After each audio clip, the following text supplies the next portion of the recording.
Hammaga assalomu alaykum. Bugun sizlar bilan qanday qilib Bridge Consul'dan breakdown olsa bo'ladi, shuni ko'rib chiqamiz. Bu IDP dan sal farq qiladi. IDP da biz emailga SMS yozardik, lekin Bridge Consul'da boshqacharoq. Endi o'shani qanday qilishni birgalikda sizlar bilan ko'rib chiqamiz. Birinchi bo'lib mana shu saytga o'tib olish kerak. Bu saytning linkini sizlarga o'zim tashlab qo'yaman, описаниеda bo'ladi. Xo'p, endi ko'p gapirmasdan kelinglar, buni sekin to'ldirishni boshlaymiz. Mana shunaqa bizga to'ldiradigan narsalar, shuni to'ldirishimiz kerak. Xo'p, buni to'ldirish uchun sizlar sertifikatda qog'oz variantini yoki elektron variantini olgan bo'lishingiz kerak. Misol uchun men elektron variantini olganman mana. Xo'p, mana shu bu manbasman. Shu o'zimning sertifikatim, shu bilan ko'rib to'ldirib ketamiz.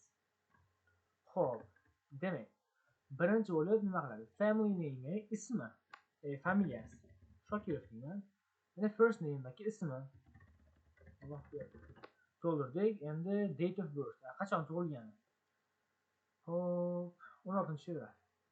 16/02/25 mana oldin yozganim. Endi email. Balki o'zingizlarning emaillarni keltiringlar. O'shanda sizlarning emaillarga jo'nataman. Misol uchun men nimalar emailimni yozib turib gmail.com va mana shu emailga o'sha breakdown boradi. Keyingisi candidate ID. Candidate ID degani mana qani? Bu 6 talik narsa. O'shani yozishimiz kerak. 6 ta raqam bo'ladi. 1 2 3 4 5 6. Sertifikatimizda mana shu joyda turadi, rasm tepasida. Keyingisi candidate ID. Candidate ID mana bu aytiladi. Ya'ni ism pastidagi AD deb boshlangan o'sha candidate ID aytiladi. AD nima bo'ladi? Keyingisi test center number. Test center number. Xo'p, bu qayerda bo'ladi? Asliga ko'rsataman. Mana center number. Mana shu ko'rsatiladi, ya'ni UZ025. Endi kelamiz UZ025. Keyingisi date. Test date. Bu degani qachon main test olingan. Speaking emas, main test. Misol uchun menda main test olingan payti 19-oktyabr bo'lgan. Aytaman. Hop, 19 deb mana shuni olib qo'yaman. Oktyabr deb shu. 19 mana oktyabr. Shuni tanlayman. Endi test location. Test location. Men bunga o'sha joyni aytganman. Presidential. Bular menga o'sha Farg'onada prezident maktabda bo'lgan, o'shani nomini yozib qo'ygan xolos. Ja unaqa muhim emas bu narsa. Xo'p. Keyingisi select.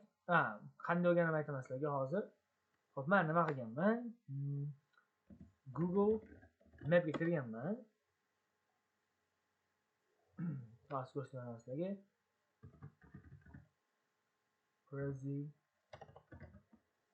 Dental School o'rgandim. Hop, noto'g'ri yozib qo'ymaydi. Shuni olganman-da, kopiya qilib bunaqa tashlaganman. Endi sizlar ham sizlarga lokatsiya tashlaydi-ku, SMS qilib o'shandagi joyda Google Map yozib turib, shuni nomini ko'chirib qo'yasizlar, keyin yozib qo'yasizlar. Xo'p. Keyingisi test formati. Men topshirgani CD bo'lgan, computer based, kompyuterda. Xo'p, bo'ldi mana. Keyingisi test module, general yoki academic. Academic, yes. Keyingisi listening score. Batta listeningni yoz degan. Misol uchun bitta 9 deb qo'ysam, lekin bitta 9 deb qo'ymaydi. Necha olgan bo'lsalar o'shani yozinglar. Reading 9 deb qo'yaman. 9 olganman, prosta yozib qo'yapman. Writing 11 deb qo'yaman. Speaking 18. Xuddi shunaqa to'ldirasizlar. Xo'p, keyingisi I hereby disagree. Agree deb qo'yasizlar va submit deb bosasizlar. Shu bilan bo'ldi. Uzoq 2 hafta yoki jab olib ketsa bir oylarda sizlarga javob keladi. Sog' bo'linglar, salomat bo'linglar.